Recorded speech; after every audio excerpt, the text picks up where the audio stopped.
Sveiki visiem! Līdaku sezona ir pilnā sparā, maisa ārā, zivis ķerās. Tagad uznāca tas augstums pašā sezonas sākumā, kas bija šī piebremzēja visu to procesu, un tā līdaka vēl joprojām ir diezgan dziļi zālēs.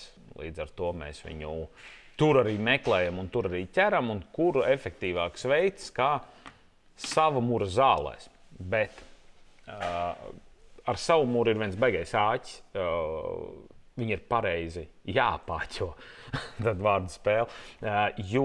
Es šodien parunāšu par to, kā vispār samontēt tās gumijas. Ir, protams, klasisks offset āķis, kur jūs uzliekat savu zivtiņu un ķerat ar viņu. Pilnīgi klasiski un ķerat, un viņi neķerās zālēs, un viss notiekās. Bet ir vēl dažādi knifi, kā paildzināt šo te mīksto silikonu zivtiņu mūžu un kā viņu pavilkt garāku. Un arī kā palielināt realizāciju. Un par to šodien arī pavisam īsi parunāsim, parādīšu pāris knifiņus, ko daru es. Un kā var iespējams tikt pie zivs, pie kuras nevar tikt savādāk. Tad nu ko? Tā sistemātiski. Šis ir klasisks offset āķis ar sviniņu apakšā. Tas sviniņš apakšā ir vajadzīgs diviem iemeslu pēc. Pirmkārt, jūs varat padziļināt gumiju, tad novadīt viņu dziļākās vietās. Bet tas mūs mazāk uztrauc. Parasti, tad, kad aug lēpju lapas, šo te sviniņu vajag tāpēc, lai gumija tā kā iekrīt ūdenī, viņi izsitās cauri tam lēpju paklājam un novelk līdzi sev arī auglu, lai tā zivs ietu plus mīnus vienā horizontā. Tad, kad ir offset āķis bez svina un lēpju un aizauguši lēps, auglu paliek uz lapām augšā, gumija nogrimst, jūs velkat, viņi iet šitā te pāri.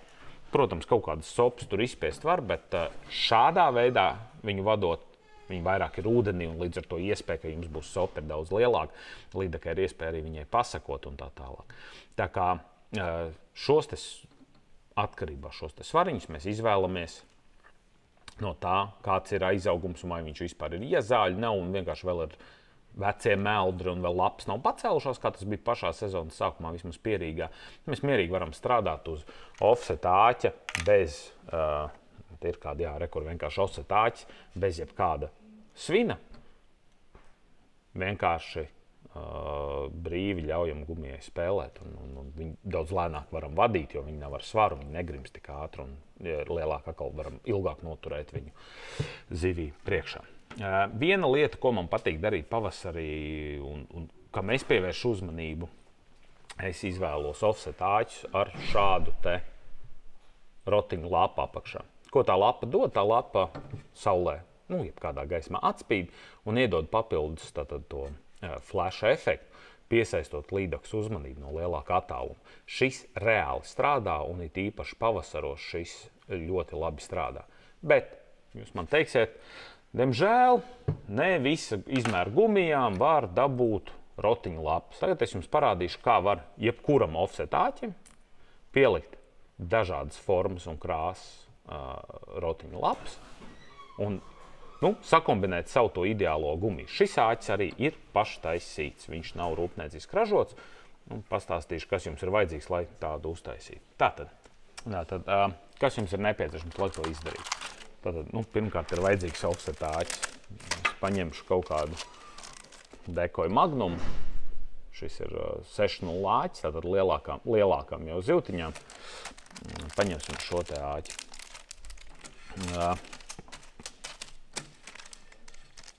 Ir nopērkams šādas dažāda izmēra, šādas dekoju rotiņu lapas uz griezulīšu, kurus jūs varat izmantot dažādiem mērķiem. Viens variants ir uzlikt šādu lapu uz offset āķa. Jūs viņu varat pievienot wobblerim un, ja šeit pieliek spirālīti, un kā ir kāda gumija ar nokostu asti, tad jūs šeit varat ieskrūvēt spirālīti un pielikt rotiņa asti, tādā veidā atjaunojot gumijas spēli. Es gan to neieteiktu darīt ar ļoti, ļoti mīkstām gumijām kā savumuru, jo viņš, pēc sopas visticamāk to lapu jūs pazaudēsiet. Tas ir daudz efektīvāk neēdamai gumijai, teiksim, kaut kādai bišķi cietākai. Tad jūs viņu varat ieskrūvēt, un jūs izglābjat gumiju, kurai nav asis, jūs varat turpināt ar viņu makšķēt un dabūt diezgan interesantu spēli no viņas ārā, jo viņš iedod papildus rolliņu šī te lapa. Bet atpakaļ pie offset āķiem. Un tad vēl ir nepieciešams šitāds te sīkums. Un šo te sīkumu Latvijas makšķernieki lieto daudz par mazu. Tas ir silikona stopers, kurš ir domāts vēršanai uz āķiem, kurš ir domāts vēršanai uz džigalvām, kurš ir domāts arī dažādu sistēmu izveidošanai.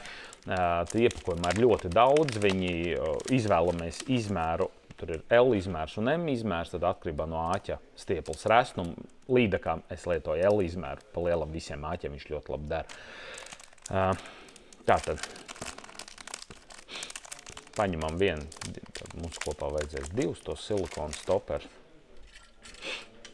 Paņemam offset āķi un vienkārši uzvaram šo silikonu stoperīti virsū.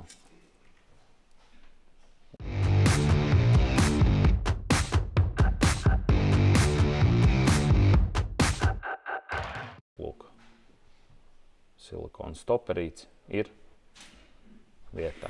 Tad mēs ņemam rotiņu lapu. Es šogad vairāk eksperimentēju tieši ar Colorado lapām, kas ir šīs te apaļās lapas, bet ir arī Willow Blade, kas ir tātad vīto lapas formā, nu, teiksim, vairāk šādas, lūk, klasisku Colorado lapu un Willow lapu.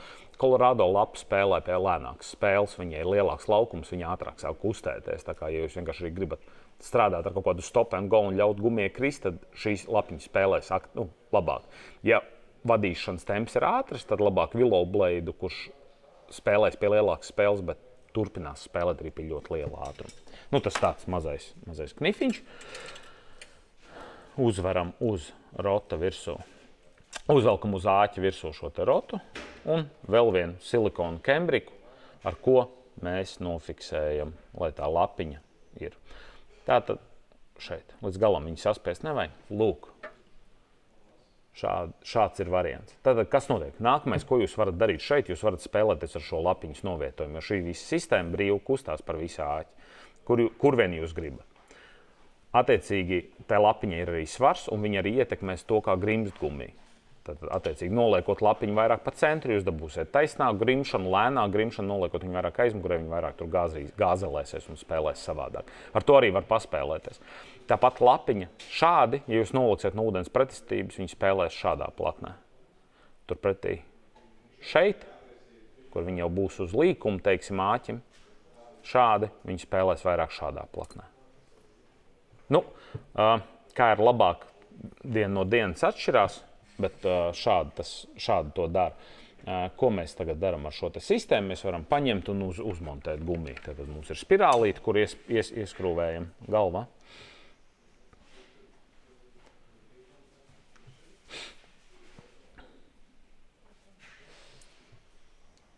Uzskrūvējam, pastamies, lai gumija nav vēkšpēdus. Uzskrūvējam, pastamies, kur mēs gribam, lai viņi nāk ārā. Tad, piemēram, āķi, atliekam pirkstu un izduram smuki pa centru cauri.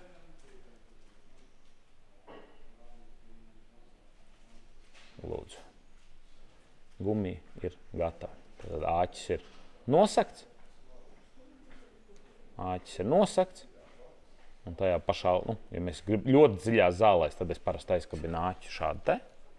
Aizāķē nedaudz aizgumijas.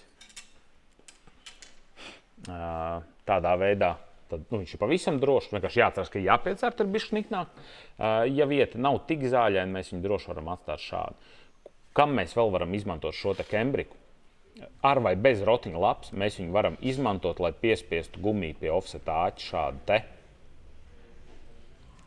Tagad mēs esam droši, kad jāpaņem, viņš kaut grib man gāsties. Tad mēs esam droši, kad gumija paliek savā pozīcijā, viņa neģērbsies nost par āķi, it īpaši, ka jūs jau esat pāris zivs uz viņu noķēruši, viņi sāk šķīst ārā, tad jūs ar to kembriku varat viņu piespiest pie āķi, lai viņi būtu pareizā pozīcijā. Nu, tas īsumā par to, kā uztaisīt savu rotiņāķi. Kam vēl izmanto šos te kembrikus, kamēr mēs esam tēmā? Šī būs labs piemērs. Kad mēs šito gumiju paķēram, Baitbrīz Betanko Kurlī 6, ļoti forša gumija, ar ko ķert zālēs līdaks, tad tvista rastīti, diezgan gaļīgi priekš līdaks plakana, lēni grimst, bet kas notika viņai te, mēs paķērām zālēs, gumija turpina aizķerties, viņa sāk ģerties no āķa. Lūk, te varēs viņas, es pavilkšu ārā, lai var redzēt. Lūk, es uzliku šo te pašu silikonu kembriku uz āķi, bez tā āķa, viņš tā kā viņa aizķerās, viņa sāk darīt man šitā. Es viņu vienkārši paņemu un piespiežu pie āķa. Es taisīšu ciet.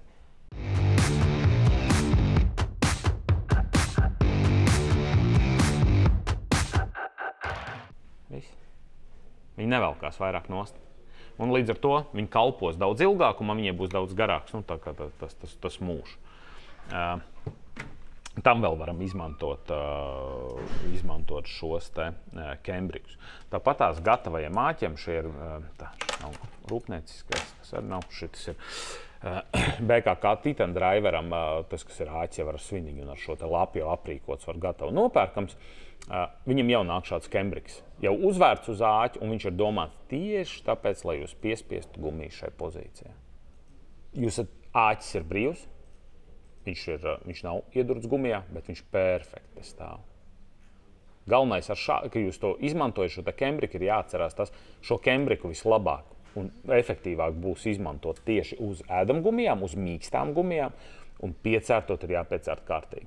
Tā kā nevar, pieķērās, nekas nebūs, ir jāpiecērt kārtīgi. Lai tā gumija pārslīd pār šim kembrikam, viņa kalpos jums ievērojami ilgāk nekā tad, ja jūs to nedarīsiet.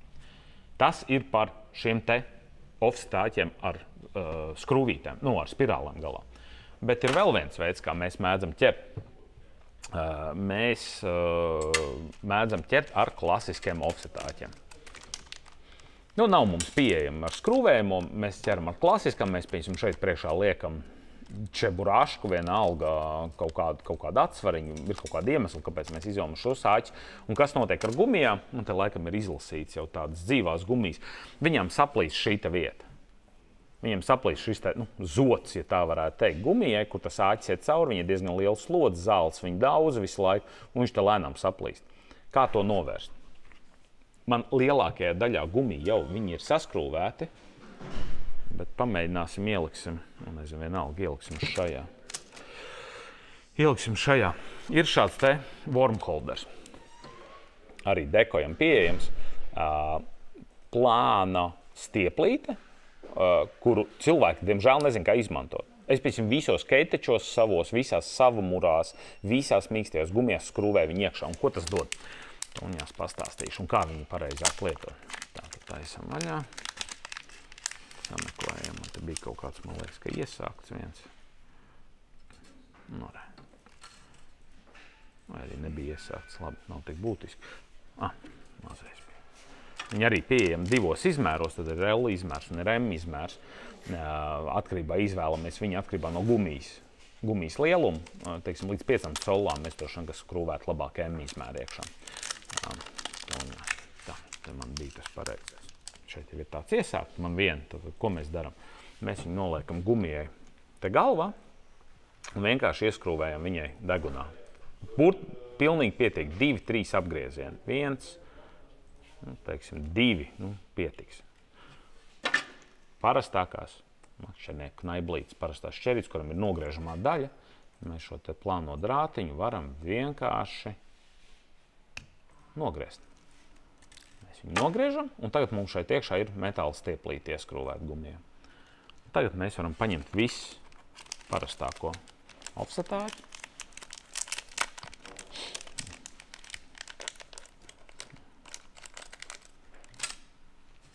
Un varam gumiju uz āķi, kā mēs to daram vienmēr, tikai duram āķi cauri stieplītes pirmajiem pinumiem.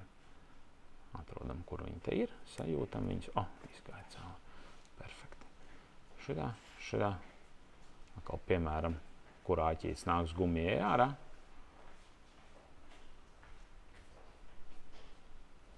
Un izlaižam viņu cauri. Te. Lūk. Tagad šī daļa gumijai nekad nesaplīsīs. Te ir metāla stiepa liekšā līdz šai vietai.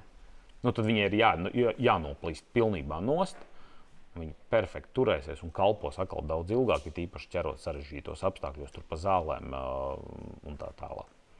Tā kā šitas ir tāds maziņš know-how, kā paildzināt gumijas mūžu. Ieskrūvējam to spirāli, ko vēl mēs varam izdarīt? Mēs vēl varam izdarīt, izmantot šos te Cambriks, kurus rādīju jau iepriekš.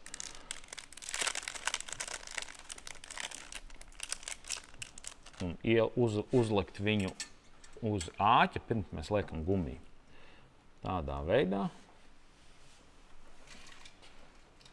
padarot šo visu sistēmu vēl efektīvāku un noturot gumiju savā vietā.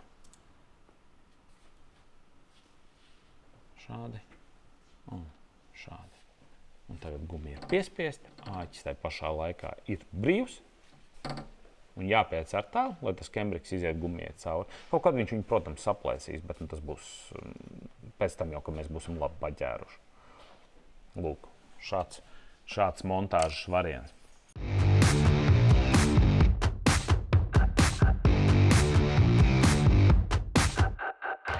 Vēl par džigalvām, kā tādām ir forši, ja ir džigalva ar šādu te Cambriku jau virsū, tas jau pasargās jūsu mānekli. Es pilnīgi noteikti neieteiktu izvēlēties gumijas, kurām šeit ir uzkausēts svinds, vai kurām šeit ir tā drāts ar atskabargu. Tā drāts ar atskabargu, to gumiju tāpat sagriezīs, un viņi tāpat sāks darīt to, par ko mēs runājam, viņi sāks braukt pa āķi nost. Vienkārši metot velkot, viņi vienkārši sāk braukt par āķi nost. Varam viņu, protams, papildināt ar silikonu Cambriku uz šīs te vietas. Vēl viens labs jautājums, ķerot zālēs, ko es arī zinu, ka daudz no jums varbūt nezinu, varbūt slinkonu neizmanto, kā pagarināt auklas mūžu. Mēs ķeram zālēs, izmantojam labas kvalitīvas Japāņu 8 zīslu auklas, un viņas nonāk kontaktā ar visiem šiem te vecajiem meldriem, lēpēm, visādiem doņiem un tā tālāk, un kā tagad mēs viņus tagad varētu padarīt ilgmūžīgāks. Tad mēs darām sekojoši. Un to pašu, jā, šeit būs plašāk tēma, jā. Mēs ņemam titāna pavadiņu, kur standartā ir ķerot zālēs, es izvēlos 25–30 cm, man liekas, ļoti optimāli priekš līdaks. Zālēs viņi tāpat ik pa laikam viņi slikti redz to gumiju, varbūt citreiz tās zāles traucē, viņi aizstīs viņai garām, kaut kur uzstīs pa pavadu, lai nenokos nost. 25–30 cm ir optimāli. Ņemam, tad šeit turpinās pavada. Un tad mēs uzsēnam kaut kādu 20–25 mārciņu fluorkarbonu. Apmēram metru garu, varbūt bišķi vairāk, 1,10 m. Tādā veidā tiešais kontakts auklai ar kaut kādiem ķērājiem vispār nenotiek. Tur pa vidu ir fluorkarbons. Tātad titāns, fluorkarbons, pītā auklu. Un ja mums mānekli vajag atsvarot, tad man vislabāk patīk šie te piekaramie volframa svariņi. Šo svariņu mēs varam uzlikt uz karabīnas šeit priekšā, ja ir tāda vajadzība. Mēs viņu tikpat ātri varam noņemt. Līdz ar to mēs varam ļoti ātri spēlēties ar svaru. Mēs braucam ar laivu, mētājam, pārvēsam kustībā, ķeram kustībā, un mēs viņu varam 3 gramu palika pa maz, var uzlikt 5, 5 palika pa maz, var uzlikt 7. Un tā tālāk, jo mainās aizaugums. Vietām lēp retāk, vajag 3, vietām lēp biezāk, vajag 10. Tad mēs vienkārši ar šo te varam kustēties par. Otrs, kur šo te mēs varam izmantot, es viņu ļoti bieži ķerot zālēs, lieku uz pavadas griezuļu.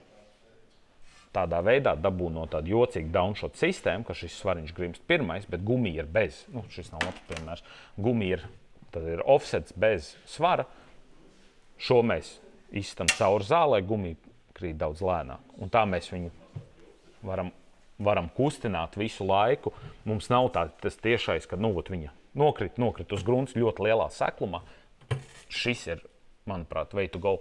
Var, protams, vērt uz auklas lodes, bet ar lodēm ir viena liela problēma.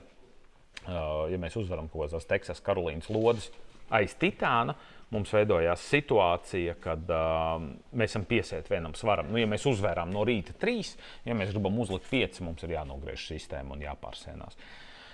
Ko kaut kādos apstākļos noteikti negribās darīt un gribās galu beigās makšķerēt, ir sezonas sākums. Tāpēc šitie te, ja viņi ir tāds labs arsenāls, tur 3, 5, 7, 10 gramu, Latvijā īsti vairāk par 10 zālēs, es nezinu, vai vajag. tad mēs ar šo te Wolfram pārvietošanu dažādās vietās piekrunot, varam arī ļoti labi izmainīt spēli. Varam pielikt viņu pie mānekļa, kaut kas nepatika, pieliekam viņu tālāk. Viņš krīt pavisam savādi. Tas ir know-how par gumiju atsvarošanu. Ja tas ir vajadzīgs gumijas zālēs, mēs atsvarojam tikai tāpēc, lai izsist cauri viņa zāļu paklāju. Ja zāļu paklājs nav tāds un gumiju var paspēlēt bez lieka svara, daram to tā. Es kādreiz sen atpakaļ skrūvēju iekšā svinus gumijas vēderos, tos ieskrūvējumās, kas ir tās visādi zeglītes, lika un tā tālāk. Tam visam ir viens liels mīnus, viņas pirmkārt pazūd. Viņas nav pa brīvu gluži, viņas kaut ko arī maksā, viņas vienkārši krīt ārā no tām izsevišķi no mīkstākām gumijām pie vairāk copēm, viņas vienkārši sāk krist ārā, jūs viņas pazaudējat. Un otrs, kas ir, viņas noņem nost rolu. Jūs pēkšņi gumijai iedodat smagumu centru šeit, kur viņi tā klasiski skrūvē, un viņi sāk iet taisni. Vajag, lai gumija taisa rolu līdekai, šī te kustība ir tas, kas viņai daudz svarīgāk nekā tas, kādā amplitūdā daudzās astes.